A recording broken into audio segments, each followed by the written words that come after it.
One of the things that I love about media consumption is investing myself into something as much as I can. I will watch a series or play a game in its entirety, and when I finish it, I won't know what to do with my life for a while. But as you're in the process of consuming so much stuff, you'll find those rare times where some of those things come together and you find yourself thinking, huh?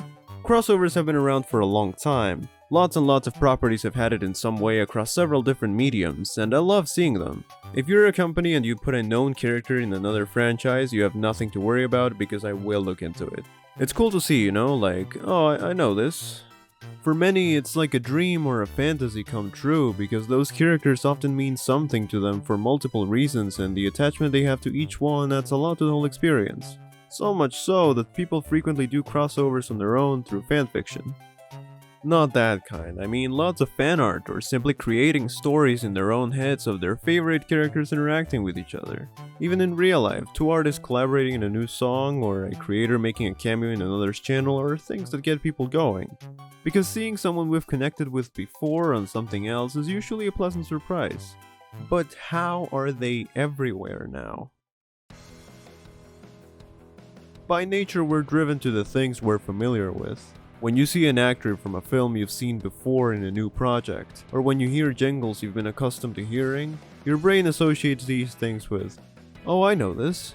And companies utilize that in an attempt to build some sort of trust, which is the origin of brand loyalty and lots of other stuff.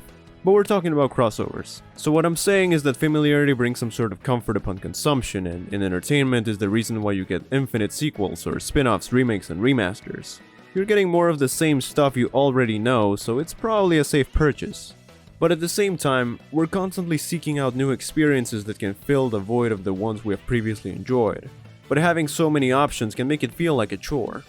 You never know what's going to be worth your time, which can be a massive investment, so you're more likely to get into something if you recognize at least some part of it, and that's where crossovers are useful. These events allow for people to have something they recognize and enjoy while simultaneously providing a bridge between us and the new property. It's like going to a party with a friend that introduces you to multiple people instead of you going alone and socializing by yourself. And if you already knew both properties, then... Nowadays, crossovers are a very popular practice in all sorts of media.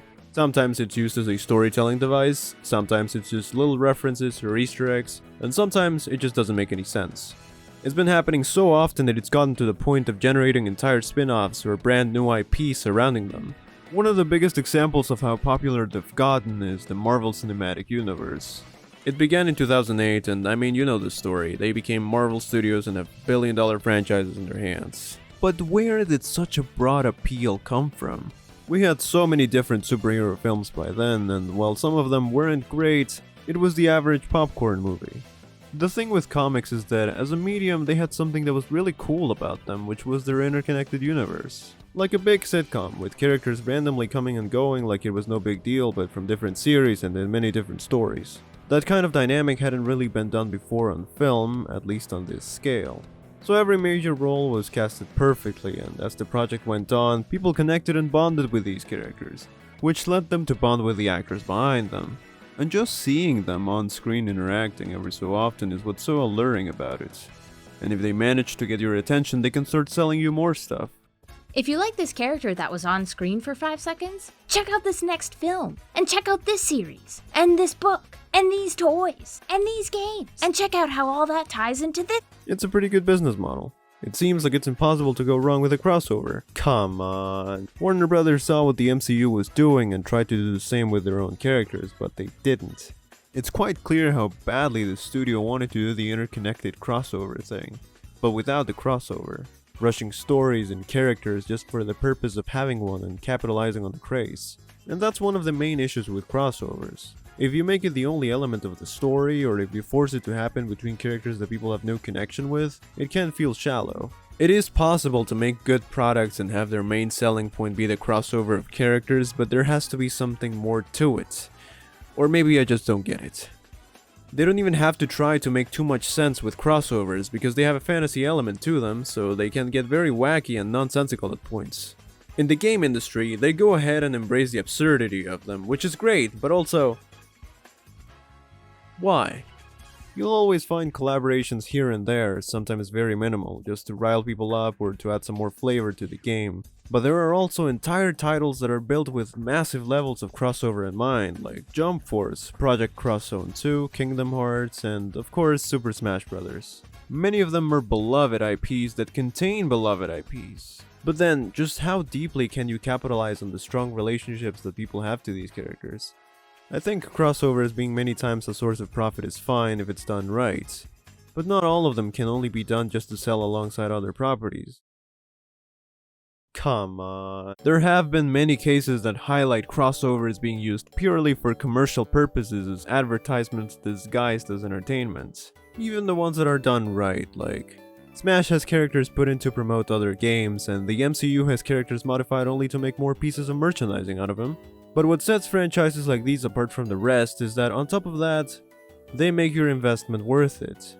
And I'm not defending corporate here, it's true that despite the fun events and all that stuff, crossovers are mostly a business move or an attention driver.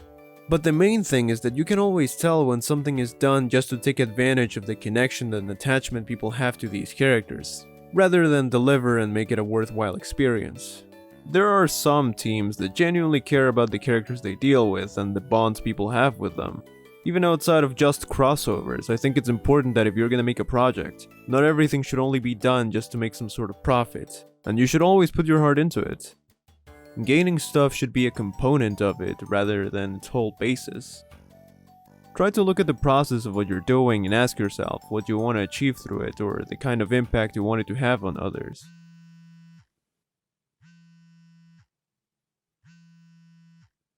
Hello! Hey. So I'm at the office, right? Oh. And we're making a video on crossovers, right? Actually. So what if, we have all these crossovers happening all the time, right? But if all these properties keep crossing over with each other, then you could keep on linking everything until all the properties are connected at once, right? Right? I think it would have been great, but I already finished the video.